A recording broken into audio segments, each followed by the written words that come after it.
सुन्नत सुन्नत करते हैं। अरे भैया सुन्नत है तो पैदाइशी कटमुल्ले पैदा क्यों ना हुए तुम हैं? यहाँ आके तो तुम सरकमसाइज कराते हो, बच्चा पैदा होने के बाद तो कटवाते हो। बेवकूफ आदमी, अगर तुम इतने ही ऊपर से आए हो तो फिर नीचे क्यों कटवाते हो? ऊपर से कटा हुआ लेकर आओ। भाई ने सवाल किया कि अगर खतना करना ज़रूरी है तो जब पैदा इंसान होता है उसी वक्त क्यों नहीं खतने के साथ पैदा होता है? अच्छा सवाल है। और खतना करना क्या ज़रूरी है, ये सवाल पहले पूछा गया था। भाई साहब, अल्लाह सुब्हाना व तआला अगर चाहता था तो उसके लिए आसान था कि जब बच्चा पैदा होता है लड़का तो उसका प्रेप्यूज खतने के साथ पैदा हो सकता था। लेकिन अल्लाह सुब्हाना व तआला, क्योंकि अल्लाह के रसूल ने फरमाया कि बच्चा पैदा होने के पहले ये prepuce, this prepuce acts as a protection. So medically जब बच्चा पैदा होता है this prepuce acts as a protection, तो मेडिकली अच्छा है, पॉइंट नंबर 1।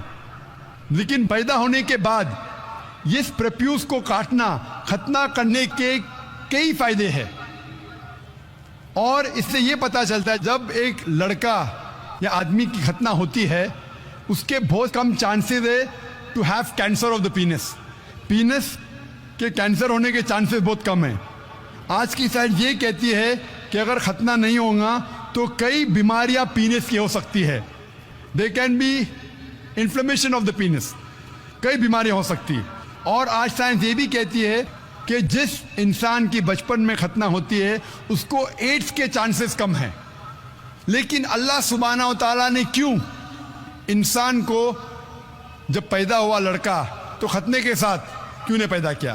पॉइंट नंबर 1 मैंने कहा कि मेडिकली इट प्रोटेक्ट्स, तो प्रोटेक्शन नहीं रहेगा। और दूसरा, ये अल्लाह के रसूल की सुन्नत है। उनने कहा कि लड़के की खतना होना चाहिए। अल्लाह ताला देखना चाहता है कि आप उसके पैगाम पे अमल करते हैं क्या नहीं, उसके पैगाम पे अमल करते हैं क्या नहीं। मिसाल के तौर पे कई चीज़ अल्लाह ने बनाई। जहर, आप पूछेंगे कि जहर पीना हराम है तो अल्लाह ने जहर क्यों बनाई? अल्लाह ताला ने कहा है कि आत्महत्या करना हराम है। अल्लाह देखना चाहता है कि आप उसकी तालीमात पे अमल करते हैं क्या नहीं। उसके कहा कि वो इस्लाम कबूल करना चाहती है। और जैसे मैंने कहा कि अक्सर लोग मुझे कहते हैं कि आम पब्लिक में कलमा मत पढ़ाओ।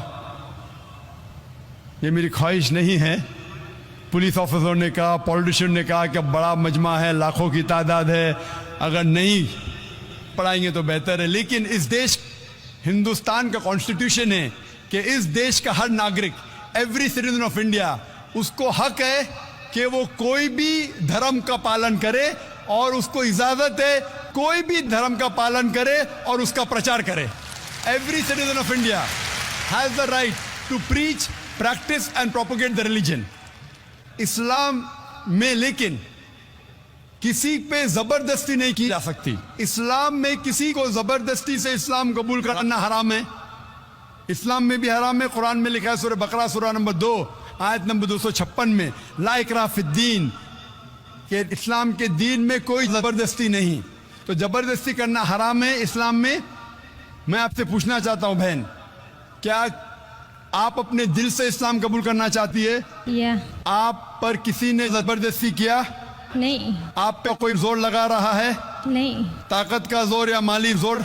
नहीं। आप मानती है कि एक अल्लाह है, एक खुदा है? या आप मानती है इसके अलावा कोई माबूद नहीं? नहीं। आप मानती है कि मोहम्मद सल्लल्लाहु अलैहि वसल्लम इसके आखिरी पैगंबर है? या इंशाअल्लाह। ये देश में मुमानियत नहीं है, इस्लाम में मुमानियत नहीं है, तो मैं कैसे रोक सकता हूं आपको इस्लाम कबूल करने से? इंशाअल्लाह मैं आपको अरबी में कलमा पढ़ाऊंगा, उसके बाद तर्जुमा आपसे दोहराइए।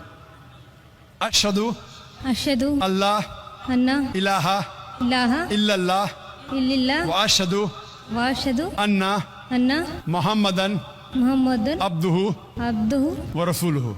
व रसूलुहु। मैं गवाही देती हूँ मैं गवाही देती हूँ कि कि अल्लाह अल्लाह के अलावा इलावा कोई माबूद नहीं कोई महमूद नहीं और और मोहम्मद मोहम्मद सल्लल्लाहु सल्लल्लाहु अलैहि वसल्लम अलैहि वसल्लम उसके उसके बंदे बंदे और पैगंबर है। और पैगंबर है। माशाल्लाह आप मुसलमान हो चुकी है।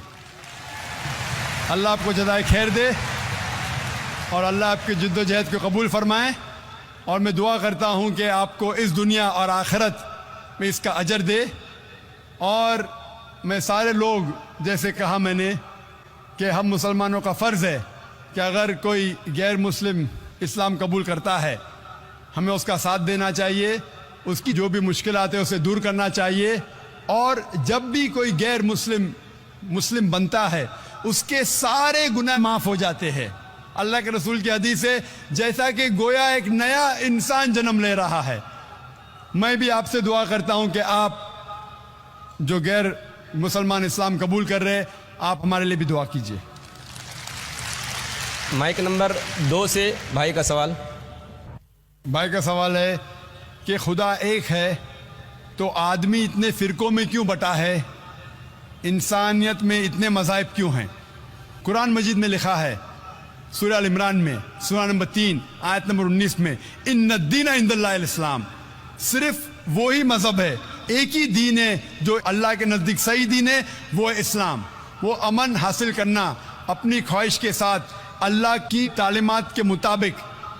और अल्लाह ताला फरमाते सूरह इमरान में सूरह नंबर 3 आयत नंबर 85 में कि अल्लाह सुब्हानहू व तआला इस्लाम के अलावा कोई और दीन को कबूल नहीं फरमाएंगे। और अगर कोई भी इंसान इस्लाम के अलावा कोई दूसरे दीन, दूसरे मज़हब को मानता है तो आखिरत में वो कभी भी नहीं कबूल करेंगे अल्लाह ताला उसे। इसीलिए अल्लाह सुब्हानहू व तआला ने जितने पैगंबर भेजे, पहले पैगंबर आदम अलैहिस्सलाम, उसके बाद जितने पैगंबर आए, नूह अलैहिस्सलाम, इब्राहिम अलैहिस्सलाम, मूसा अलैहिस्सलाम, ईसा अलैहिस्सलाम, मोहम्मद सल्लल्लाहु अलैहि वसल्लम, जितने पैगंबर आए उनका पैगाम एक ही था। वो था कि एक अल्लाह में मानो और एक अल्लाह, एक खुदा की इबादत करो। और उस खुदा, उस अल्लाह की कोई प्रतिमा नहीं, कोई अक्स नहीं, कोई फोटोग्राफ नहीं, कोई पेंटिंग नहीं, कोई बुत नहीं, कोई मूर्ति नहीं, कोई स्टैचू नहीं, कोई स्कल्पचर नहीं। सारे पैगंबरों का एक ही पैगाम था। तो अल्लाह ने दीन, मज़हब सिर्फ एक ही भेजा, लेकिन लोगों ने अपने फ़ायदे के लिए ये पैगाम को बदला। जब भी पैगाम बदला, अल्लाह ने एक नए पैगंबर को भेजा सही पैगाम देने के लिए। फिर कुछ वक्त के बाद फिर से पैगाम में मिलावट आई। तो ये मिलावट आई, जिस तरीके से मैंने कहा था, सूरह बकरा सूरह नंबर 2 आयत नंबर 79 में लिखा है कि लोग, इंसान अपने हाथ से किताब लिखते हैं और कहते हैं अल्लाह की तरफ से अपने फ़ायदे के लिए। उनके ऊपर लानत है, उनके हाथों पे लानत है, और वो जो चीज़ कमाते उसके ऊपर लानत है। लेकिन जितने पैगंबर पहले आए वो सिर्फ अपने कौम के लिए आए थे और उनका पैगाम महदूद था एक वक्त के लिए, जब तक नया पैगाम आएगा। लेकिन क्योंकि मोहम्मद सल्लल्लाहु अलैहि वसल्लम आखिरी पैगंबर है, वो सिर्फ मुसलमान या अरबों के लिए नहीं भेजे गए थे, वो भेजे गए थे सारे आलमीन के लिए। जिस तरीके से अल्लाह ताला फरमाते सूरह अंबिया में सूरह नंबर 21 आयत नंबर 107, वमा अरसलनाका इल्ला रहमत लिल आलमीन, हमने तुम्हें नहीं भेजा लेकिन सिर्फ रहमत बना के सारे आलमीन के लिए, सारी इंसानियत के लिए, सारे जहां के लिए। तो दीन, मज़हब अल्लाह का सिर्फ एक है, इस्लाम। आज आपको सिर्फ आखिरी पैगंबर में ईमान लाना है। जितने पहले पैगंबर आए वो सिर्फ उस वक्त के लिए थे, और जितने भी पैगाम पहले आए अल्लाह के तरफ से, उनमें मिलावट हो चुकी है। मिलावट के बावजूद सारे पैगाम, सारे मज़हब के पैगाम में लिखा हुआ है अल्लाह एक है। वैदानियत के बारे में उसमें यह भी लिखा हुआ है कि आखिरी पैगंबर आने वाले जिसका नाम मोहम्मद सल्लल्लाहु अलैहि वसल्लम है। मैंने तकरीर की थी मोहम्मद सल्लल्लाहु अलैहि वसल्लम का जिक्र मुख्तलिफ मजहबी किताबों में। मैंने तकरीर की थी खुदा का तसव्वुर मुख्तलिफ मज़ाहिब में। ये दोनों तकरीर के बाद पता लगता है कि सारे मज़हब मानते हैं कि अल्लाह एक है और उसके अलावा कोई माबूद नहीं। सारे मज़हब मानते हैं कि मोहम्मद सल्लल्लाहु अलैहि वसल्लम आखिरी पैगंबर है। तो आज आप चाहे हिंदुस्तान में हो, चाहे यूके में हो, चाहे यूएसए में हो, चाहे सऊदी अरेबिया में हो, चाहे सिंगापुर में हो, आपको मानना चाहे एक अल्लाह में और आखिरी पैगंबर मोहम्मद सल्लल्लाहु अलैहि वसल्लम में। और सारे मज़हब की किताबें ये दिखाती है कि अल्लाह एक है और मोहम्मद सल्लल्लाहु अलैहि वसल्लम आखिरी नबी और रसूल है। इसीलिए सिर्फ एक ही दीन, एक ही मज़हब अल्लाह ने भेजा اور ساری انسانیت کو ایک ہی مذہب کا پالن کرنا چاہیے، وہ ہے اسلام. یعنی اپنے آپ اپنی خواہش سے اللہ کے احکامات پہ عمل کرنا، اسے کہتے Islam. Hope the answer the question.